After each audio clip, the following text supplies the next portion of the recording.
Lecture number 159 صلح حدیبیہ کا ہم نے بیان شروع کیا تھا، یہ اس کا دوسرا لیکچر ہے۔ رسول اللہ صلی اللہ علیہ وآلہ وسلم نے خواب دیکھا کہ میں عمرہ کر رہا ہوں اور صحابہ کرام نے بال کٹوائے ہیں، بس آپ نے حکم دیا کہ نکلو عمرے کے لیے، تو نبی علیہ الصلوۃ والسلام عمرے کے لیے نکلے اور ساتھ آپ نے قربانی کے جانور بھی لیے۔ تو یہ پیچھے سارا بیان ہو چکا ہے، آج ہم اسے آگے چلتے ہیں۔ رسول اللہ صلی اللہ علیہ وآلہ وسلم کا اختیار کردہ رستہ۔ رسول اللہ صلی اللہ علیہ وآلہ وسلم جب ذوالحلیفہ سے نکلے تو ناجیہ ایک صحابیہ ان کو یہ کہا کہ قبیلہ اسلم کے نوجوانوں کے ساتھ قربانی کے جانور دے کر فرمایا کہ تم آگے روانہ ہو جاؤ۔ آپ صلی اللہ علیہ وآلہ وسلم وہاں سے نکلنے کے بعد رستے میں جن لوگوں کے پاس سے گزرتے انہیں اپنے ساتھ عمرہ پر چلنے کے لیے فرماتے۔ بنو بکر، مزینہ اور جوہینہ کو بھی، یہ قبیلوں کے نام ہیں، ساتھ چلنے کی ترغیب اور شوق دلایا۔ ان قبائل نے اپنی مصروفیتوں، اپنے اہل و عیال اور مال کی حفاظت کا بہانہ بنایا اور ساتھ چلنے سے معذرت کر دی۔ پھر وہ جب نبی علیہ السلام آگے بڑھے تو انہوں نے مسلمانوں کا مذاق اڑایا اور کہنے لگے کہ محمد صلی اللہ علیہ وآلہ وسلم عمرہ کرنے جا رہے ہیں اور ساتھ ان کے کوئی اسلحہ بھی نہیں ہے، اور تو توبہ نعوذ باللہ، یہ تو اپنے آپ کو مارنے کے لیے، خودکشی کے لیے جا رہے ہیں، ان کو واپس آنا نصیب ہی نہیں ہوگا۔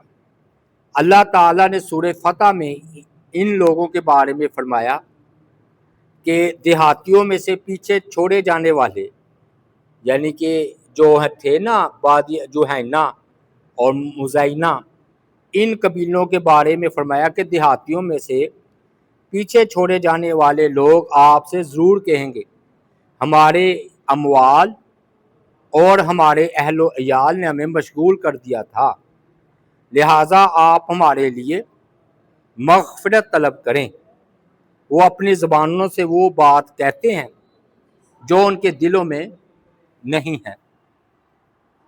آپ کہہ دیجئے، پھر کون تمہارے لیے اللہ سے کسی شے کا اختیار رکھتا ہے اگر وہ تمہیں کوئی نقصان پہنچانا چاہے یا کوئی نفع دینا چاہے؟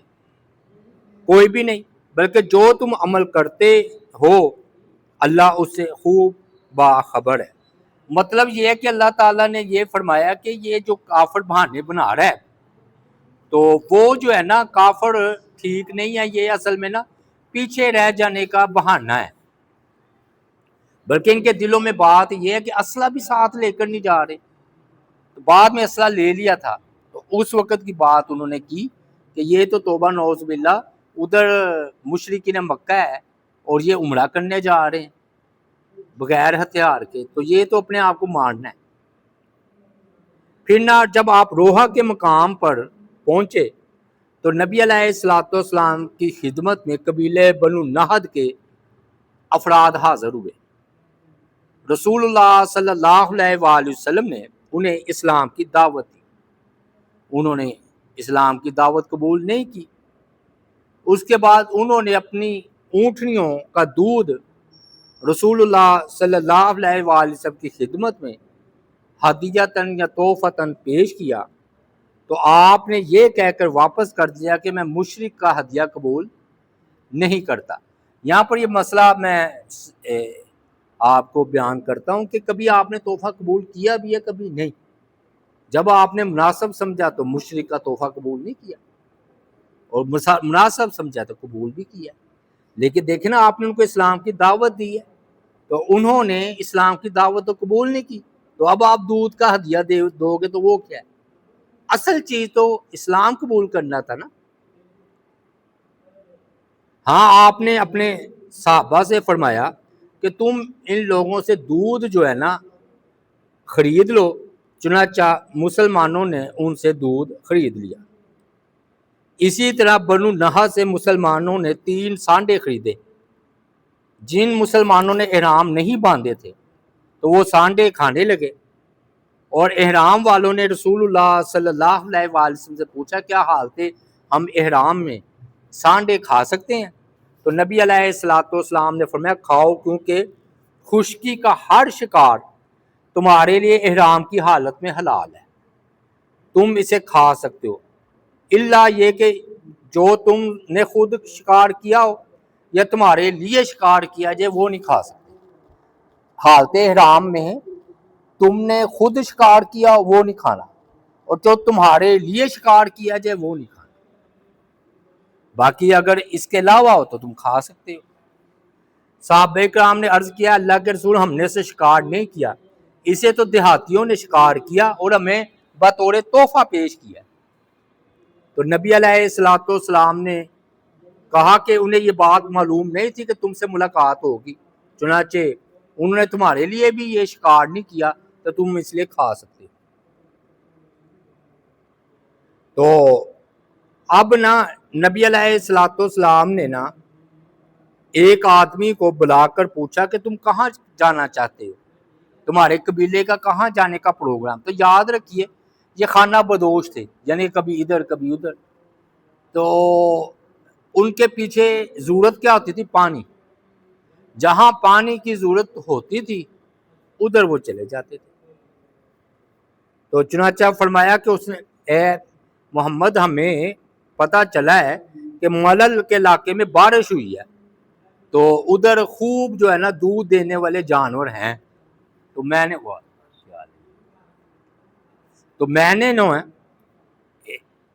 ادھر ہم لے کر جا رہے ہیں اپنے اہل و عیال کو. آپ نے ناجیہ جو صحابی تھے ان کو کہا تھا کہ قربانی کے جانور آگے لے جاؤ. تو جب آپ ابوا پہنچے تو ناجیہ رضی اللہ تعالیٰ عنہ آپ کی خدمت میں حاضر ہوئے، یعنی کہ آگے جا کر واپس آئے. انہوں نے کہا اللہ کے رسول صلی اللہ علیہ وسلم ہدی کا ایک جانور تھک کر بیکار ہو گیا، کیا کیا جائے؟ یعنی کہ بیمار ہے یا چل نہیں رہا.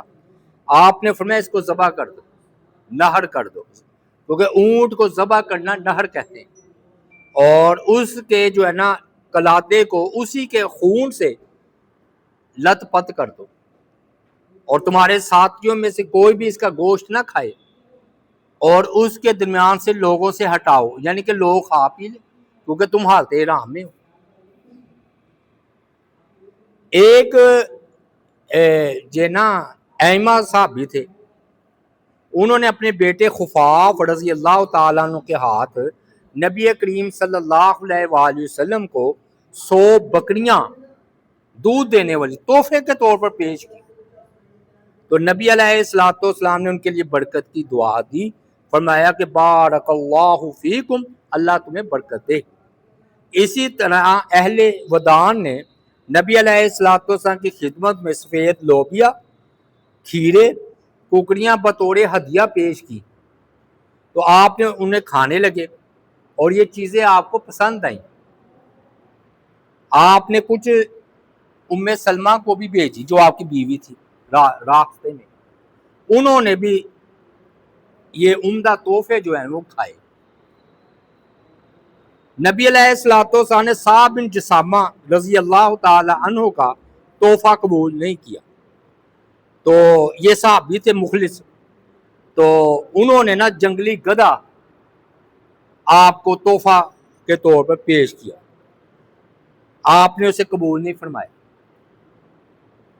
تو ان کے چہرے پر ملال دکھ کے آثار نمودار ہوئے، غم کہ آپ نے میرے تحفے کو قبول نہیں کیا.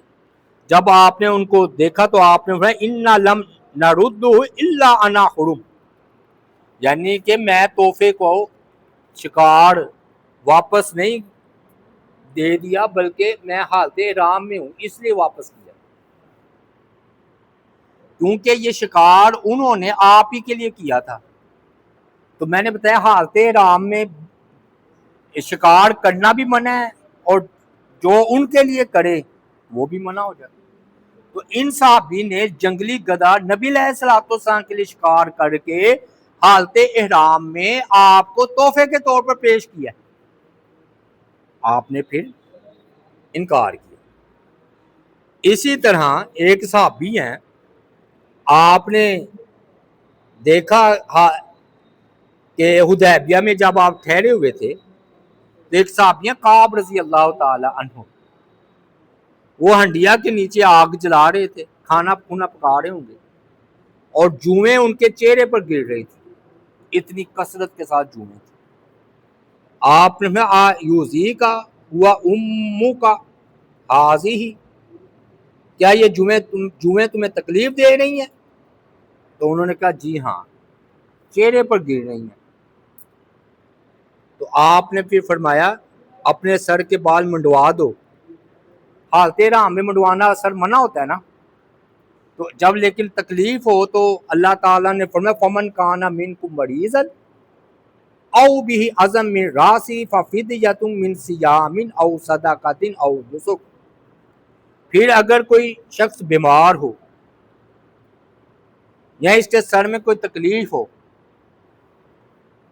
اور وہ سر منڈوائے تو فدیے میں روزے رکھے یا صدقہ دے یا قربانی کرے۔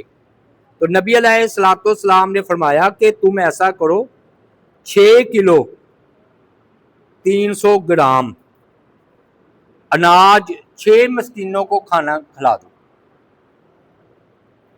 یا 1 بکری قربان کرو، اگر کچھ نہیں تو 3 دن کے روزے رکھ لو، کیونکہ سر منڈوانا منع ہے، تم نے منڈوا دیا، چاہے تکلیف کی وجہ سے منڈوایا، تو 1 بکری قربان کرو یا 3 دن کے روزے رکھ لو، یا 6 مسکینوں کو 6 کلو یعنی کہ 1 کلو حصے آ گئے نا ہر ایک کے، تو وہ کھلا دو۔ اہل مکہ کو رسول اللہ صلی اللہ علیہ وآلہ وسلم کی آمد کا علم ہو گیا کہ آپ آ رہے ہیں، اور انہیں یہ بھی پتہ چل گیا کہ آپ عمرے کی نیت سے آ رہے ہیں، لڑنے کے لیے نہیں آ رہے۔ اور یہ کوئی انوکھی بات نہیں تھی، یعنی کہ ہر بندے کو اجازت تھی کہ وہ جو ہے نا آ کر عمرہ کر سکتا ہے، اور خاص طور پر احترام والے مہینے، یہ ذوالقعدہ کا مہینہ تھا نا، اب بھی ذوالقعدہ کا مہینہ چل رہا ہے، تو اس میں سب کے لیے پابندی تھی، جنگ نہیں کر سکتے تھے۔ تو یہ قانون صدیوں سے چلا آ رہا تھا، تو انہوں نبی علیہ الصلوۃ والسلام کو بھی نہیں نہ روکنا تھا، تو لیکن یہ ہوا یہ کہ انہوں نے اپنے جاسوس پھیلا رکھے تھے جو لمبا با لمبا رپورٹ دے رہے تھے کہ یہ ہوا یہ ہوا، نبی علیہ السلام اس مقام تک پہنچ گئے ہیں، ایسے ہوا۔ جب انہوں نے دیکھا تو انہوں نے اپنے حلیفوں کو بھی مدد کے لیے پکارا اور کہا کہ ہم تو ہے نا ہرگز نبی علیہ الصلوۃ والسلام کے صحابہ کو مکے میں داخل نہیں ہونے دیں، ہمارا تو وقار مجروح ہوگا، ناک کٹ جائے گی، حالانکہ سب کو اجازت ہے عمرے کی، تو یہ کوئی بات تو نہیں نہ تھی، لیکن انہوں نے یہ بات کی۔ پھر نا اس نے نا اپنے قریش نے نا اپنے پورے جتھے سمیت بلدہ ایک مقام ہے، تو ادھر جا کر وہ نا ٹھہر گیا، اپنے حلیفوں اور دوسروں کو بھی بلا لیا، سب لشکر اکٹھے ہو گئے، اور 4 قریشی سرداروں نے یہ خرچہ ان کے اخراجات کا برداشت کیا، کیونکہ ان کو بلانا تو ان کا خرچہ تو کھانے پینے کا کرنا تھا نا۔ سہیل تھا، اکرمہ، صفوان اور حویتب، ان 4 نے نا ان کی میزبانی کی۔ سب کا پروگرام کیا تھا کہ نبی علیہ الصلوۃ والسلام کو مکہ میں داخل نہیں ہونے دیں۔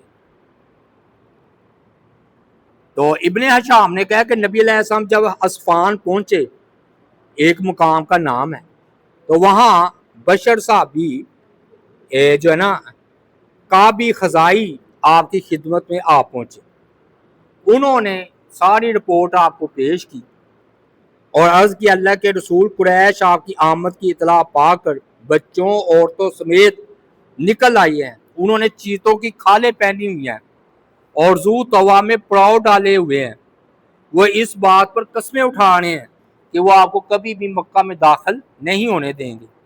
انہوں نے خالد بن ولید کو، جو اس وقت حالت کفر میں تھے، گھوڑا سواروں کی میت میں 200 گھوڑا سوار کا دستہ دے کر قرع الغمیم بھیج دیا ہے۔ یہ سن کر آپ نے فرمایا کہ افسوس ہے ان پر، یہ مجھے چھوڑ دیتے، اگر مغلوب میں سب پر غالب آ جاتا تو یہ دیکھ لیتے، اور توبہ نعوذ باللہ میں نے مغلوب ہی ہونا ہے تو یہ تو میرے رشتہ دار ہیں، چلو دوسروں کے ہاتھوں میں مغلوب ہو جاتا۔ اور انہیں بھی پتا ہے کہ میں لڑنے نہیں آ رہا بلکہ عمرہ کرنے آ رہا ہوں۔ پھر نہ آپ صلی اللہ علیہ وآلہ وسلم نے فرمایا کہ اے لوگو مجھے مشورہ دو، جو مناسب سمجھتے ہو، کہ میں ان لوگوں کے اہل عیال پر حملہ کر دوں جو ہمیں بیت اللہ کی زیارت سے روکنا چاہتے ہیں، تو یہاں ہم جو ہے نا ان سے جنگ نہ لڑیں۔ تو ابو بکر رضی اللہ تعالیٰ نے عرض کیا، اللہ کے رسول آپ تو بیت اللہ کا ارادہ کر کے تشریف لائے ہیں، آپ تو کسی کو قتل کرنا نہیں چاہتے، لڑائی لڑنا نہیں چاہتے، آپ اپنا سفر جاری رکھیں، جو شخص اس سلسلے میں رکاوٹ بنے گا ہم پھر اس سے جنگ کریں گے، خود سے جنگ نہیں کرنی، جو عمرے میں رکاوٹ بنے گا اس سے ہم نے جنگ کرنی۔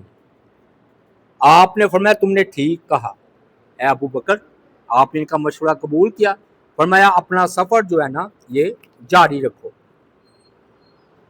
پھر یہ ہوا کہ نبی علیہ الصلوۃ والسلام کو نا بنو کعب کا ایک آدمی ملا، وہ کہنے لگا اللہ کے رسول صلی اللہ علیہ وآلہ وسلم، ہم نے تو قریش کو اس حالت میں چھوڑا کہ انہوں نے مختلف قبیلوں کو اکٹھا کر لیا، وہ انہیں آٹے اور قیمے کی یخنی پلاتے ہیں اور آپ کو بیت اللہ میں جانے سے روکنا چاہتے ہیں۔ یہ بات سن کر نبی علیہ السلام آگے چل دیے۔ پھر جب اصفہان سے آگے نکلے تو آپ نے دیکھا کہ قریش کے گھوڑا سواروں کا دستہ سامنے موجود ہے جو خالد بن ولید کی سپہ سلاری میں تعینات ہے ادھر۔ آپ نے فرمایا اس طرح چلو، پھر آپ نے 2 درختوں کی اوٹ لیتے ہوئے راستہ تبدیل کر لیا یہاں تک کہ آپ غمیم پہنچے۔ پھر آپ نے خطبہ ارشاد فرمایا۔ اصل میں نا پھر آپ نے نا یہ خالد بن ولید کو بھی دھوکہ دیا، تو یہ جائز ہے کیونکہ آپ لڑنا نہیں چاہتے تھے۔ آپ نے کیا کیا کہ مختصر سا دستہ نا ان کو کھڑا کر دیا ادھر، تو یہ سمجھے کہ ان سے لڑائی ہے، تو فرمایا کہ ان کو مصروف رکھو خالد بن ولید کو، تو ہم دوسری طرف سے نکل جائیں۔ تو خالد بن ولید کو پتا اس وقت چلا جب ان کی حدود سے نبی علیہ السلام نکل چکے تھے، لیکن جب ایک دن یہ آمنے سامنے رہے ہیں اصفہان مقام پر، تو مسلمانوں کو پتا چل گیا کہ مشرکین کا ایک دستہ یعنی کہ خالد بن ولید کا یہ قریب موجود ہے۔ تو خالد بن ولید جو ہے نا ان کی قیادت کر رہے ہیں، کہتے ہیں ہم نے ظہر کی نماز پڑھی نا تو مشرکین کہنے لگے اوہو یہ تو بڑا سنہری موقع سے نکل گیا، نماز پڑھیں گے تو حملہ کر دیں گے، 1400 ہی ہے نا صحابہ، تو ہمیں تو موقع نہیں ملا، چلو اب عصر کی نماز کا وقت آتا ہے نا پھر بھی نماز پڑھیں گے تو پھر ہم حملہ کر دیں گے تو ان کا نقصان زیادہ ہوگا۔ تو اللہ تعالیٰ کی ذات پاک نے نا نماز خوف کا طریقہ نازل فرمایا کہ نماز خوف جو ہے نا تم پڑھو۔ ہاں جی، وہ ہوتا یہ ہے کہ ایک نگرانی کرتا ہے، دیکھتا ہے دشمن کو، تو ایک دستہ نماز پڑھتا ہے، پھر وہ کھڑا ہو جاتا ہے دشمن کی نگرانی کرنے، تو جو پہلے نگرانی کر رہا تھا وہ آ کر پھر نماز پڑھتا ہے، رہتے صف میں ہی ہیں۔ وہ نا کئی طریقے ہیں، 7-8 طریقے، مختصر یہ کہ وہ ایسا طریقہ ہے نماز خوف کا کہ دشمن کو پتا ہوتا ہے کہ بھی یہ چکنے ہیں اور یہ جو ہے نا ہم ان پر حملہ نہیں کر سکتے، تو وہ پھر عصر کا موقع بھی ختم ہو گیا نا۔ اللہ تعالیٰ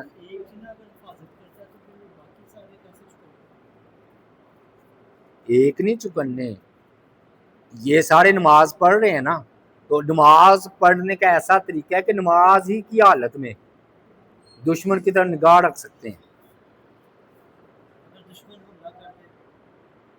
پھر بھی وہ نہیں وہ ایسا سسٹم ہے کہ ادھر وہ چلا سکتے ہیں نا، پتہ چل جائے گا کہ حملہ کر رہے ہیں، لیکن کرتے نہیں تھا. پھر اس دن ایک رکعت بھی ہے نا نماز خوف، زیادہ حالات ہو جائے گھوڑے پر ہی پڑ. پھر نا نبی علیہ الصلوۃ والسلام نے نا یہ نماز خوف جو ہے نا ادا کی. کدھر؟ ہاں نہیں، اس پہلے تو ایسا ہوا ہے نا، تو ہاں ایک دن رہا ہے نا آپ نے ان کے سامنے.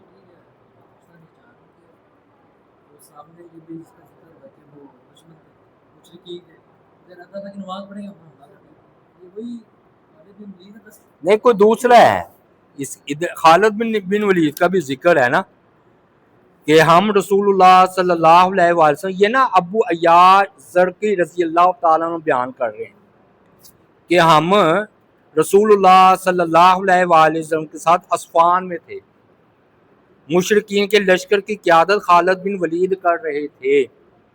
ہم نے نماز ظہر ادا کی تو مشرکین کہنے لگے ہمیں دھوکہ دینے کا موقع ملا تھا، ہمیں مسلمانوں کی غفلت سے فائدہ اٹھانا چاہیے تھا.